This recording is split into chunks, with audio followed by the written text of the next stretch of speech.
We need to puga-puga. Alam nyo yung puga-puga. Ganito po kami maggawa ng gata, no? We need to puga. Yan.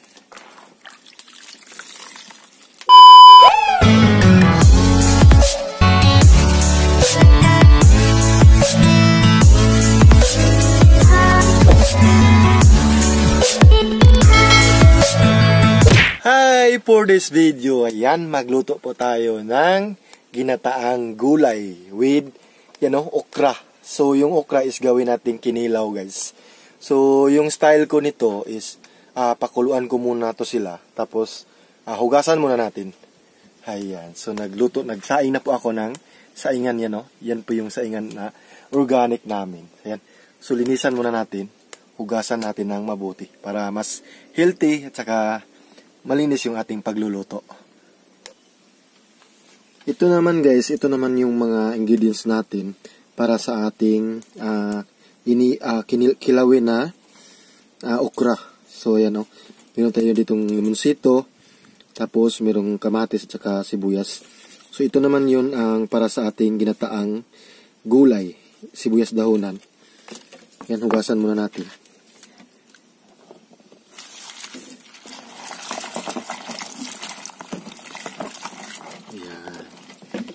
Crisp na crisp po talaga yung ating gulay, no? Oh, tingnan nyo. Crisp from the farm po talaga.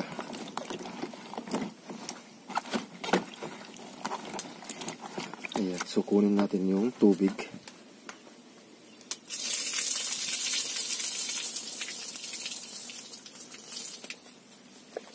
So, ayan, last one.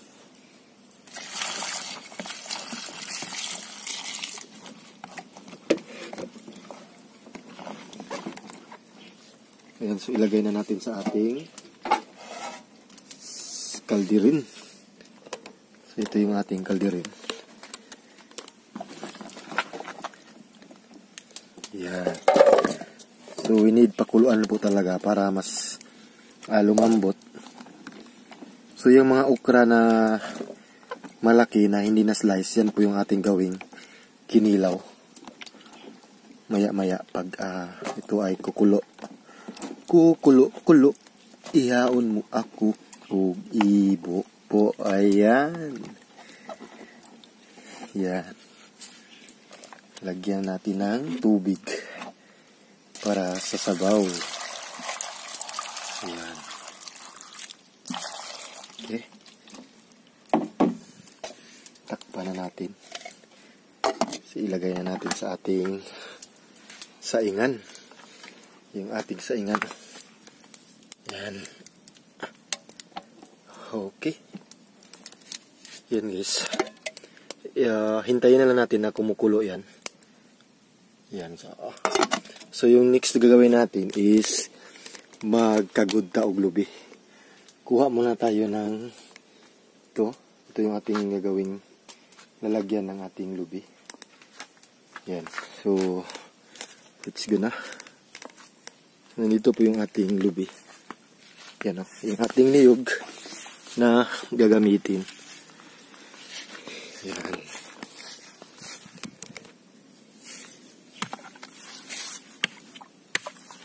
Yan. So, bunutan na natin. Bunutan na natin o. So, yung gamit ko, atsa lang po.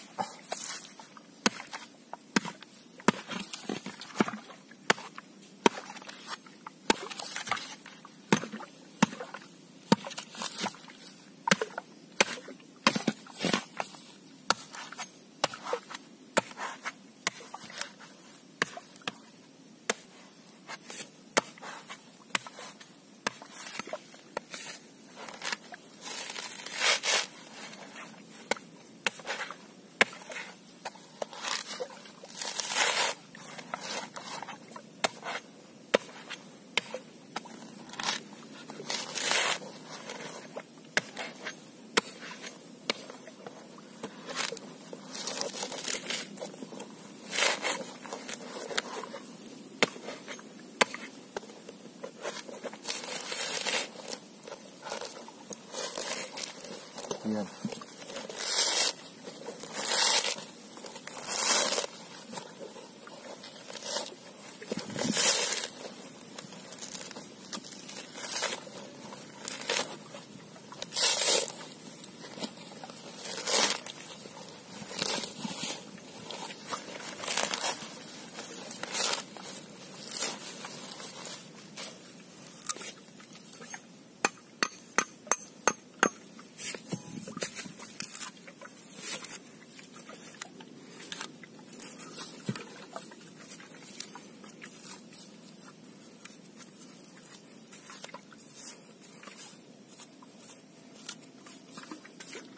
So next is buksan na natin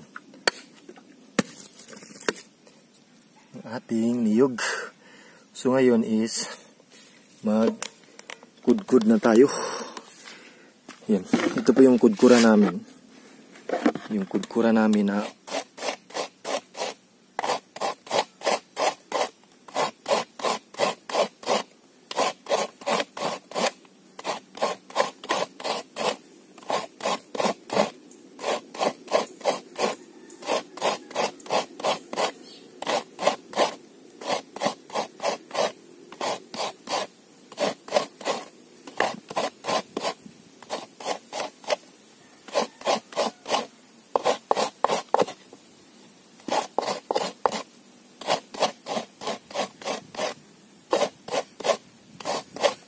ayan.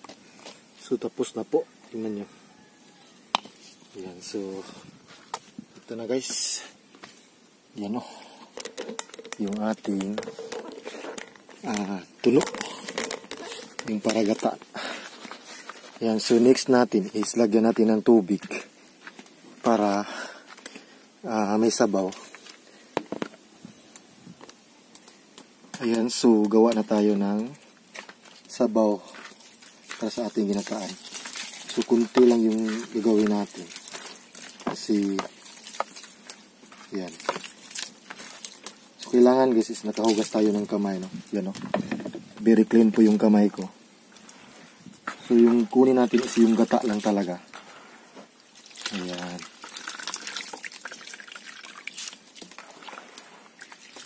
We need to puga-puga. Alam nyo yung puga-puga. Ganito po kami maggawa ng gata, no? We need to puga. Yan. So, mas mabuti guys kung lalaki yung magpuga para mas yung katas ng niyog is mapuga po talaga. Kasi pag babae is hindi masyado walang force. Way kusog. So, kailangan lalaki yung magpuga, no? Kagaya ko. Yan nyo. Yan.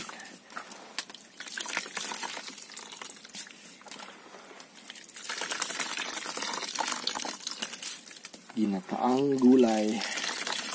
Makulay, makulay. Ang buhay. Ganyan lang guys. Diba? So, ilagay natin dito yung sapal. So, ito yung sapal. Pwede pa po itong pakain sa manok. Ang sapal. Yan.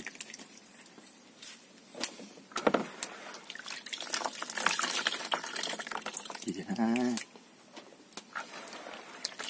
Yung gata lang talaga yung gagamitin natin. Yan o. So, ready na. I-transfer na natin to sa ating pitsil. Yan.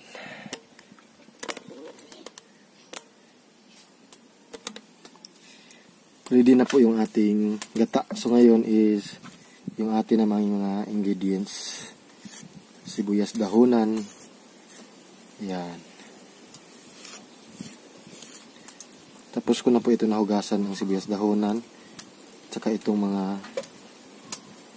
ating kamatis, sibuyas, at saka limonsito. So yung limonsito is gawin po natin yan para sa ating kinilaw. Kinilaw na okra. So yan po yung pang sauce natin. Yan.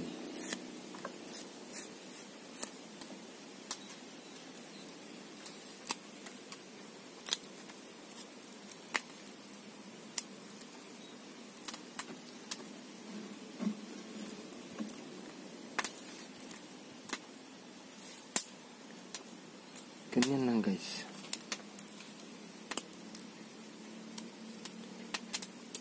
Ito yung ating sibuyas dahonan.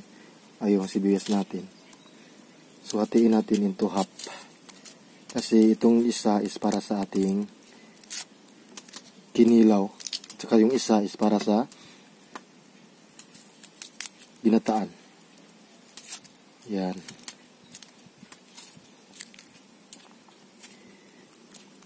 Slice natin.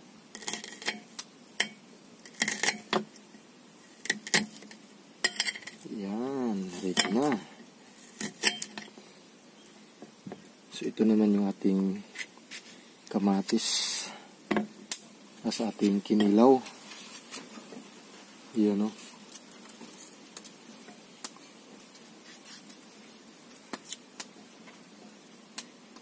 So yung half is para sa ating ginataan. So yung half para sa kinilaw. Ganyan po. Para mas makasave tayo. Ayan. So ready na po yung ating mga ingredients. Limonsito. At saka yan o. Para sa ating ginataan. Ayan. Ginataang gulay. So, ayan na guys, okay na po yung ating, yan o, napakuluan na po natin yung ating okra at saka yung mga gulay. So, ngayon, kunin natin para kunin natin yung tubig. Kasi yung pangsabaw natin is yung gata lang, no? Yan. Yan. So, i-transfer natin. Ihiwalay natin yung para sa kinilaw. Yan. Sakto-sakto na po yan, no? Ito. Kasi puro gulay lang yung kinakain natin. Yan. At least, very healthy yung ating kinakain, di ba? Yan po isa sa mga content ko na ipakita sa aking mga viewers na always tayo kumakain ng gulay. Di ba, guys?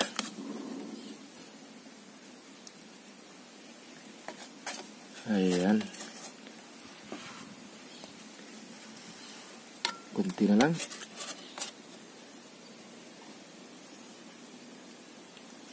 Init. Ayan o. So, wala na. Kunin na natin yung sabaw.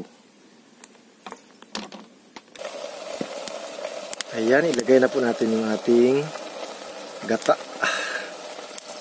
Ayan.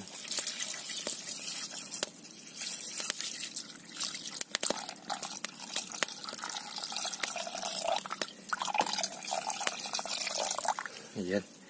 So, pag kumukulo na yan ulit guys, lagay natin yung ating mga ingredients. So, takpan natin ulit.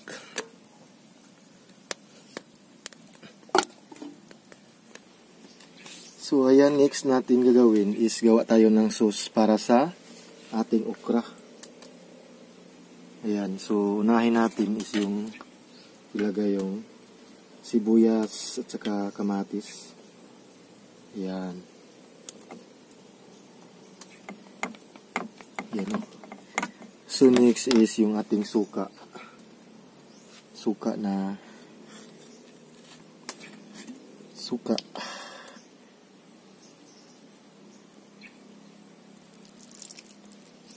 Yan. Tapos, ang limonsito. Hindi talaga mawawala yung limonsito, no? Ating limonsito. Pigain na natin. Yan. Yan. I'm so excited. Kakain tayo. Kinilaw na. Yan. So ready na po yung ating okra at saka yan o, yung ating sauce. Yan. So nihintay na lang natin na kumukulo yung ating ginataang gulay para ilagay natin yung mga ingredients natin.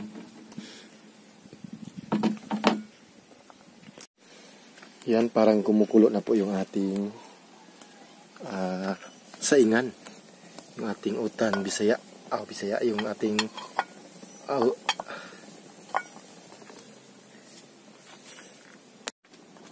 yan, ilagay na po natin yung ating mga ingredients kasi kumukulo na po yung ating ginataang gulay, ang buhay.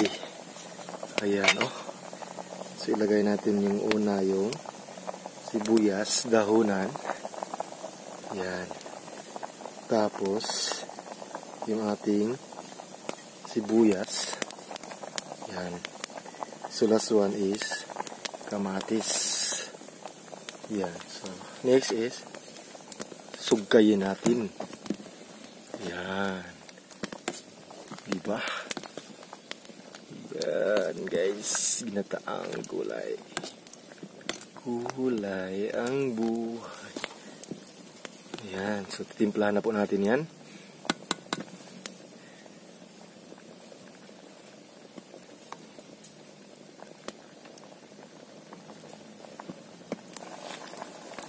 Ayan, lagyan na po natin ng asin.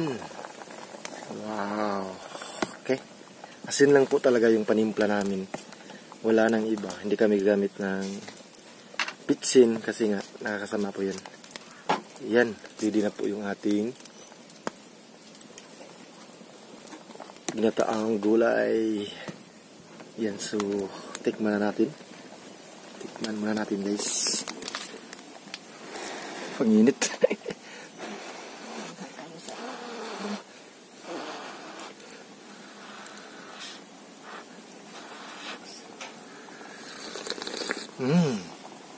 Sarap. So maraming salamat po sa panood. For more videos yan, please follow and subscribe my YouTube channel. Maraming salamat po guys. Yan. Ingat po at saka keep safe always. Bye bye. Maraming salamat. Yan, luto na po. Yan o. Ito ang gulay.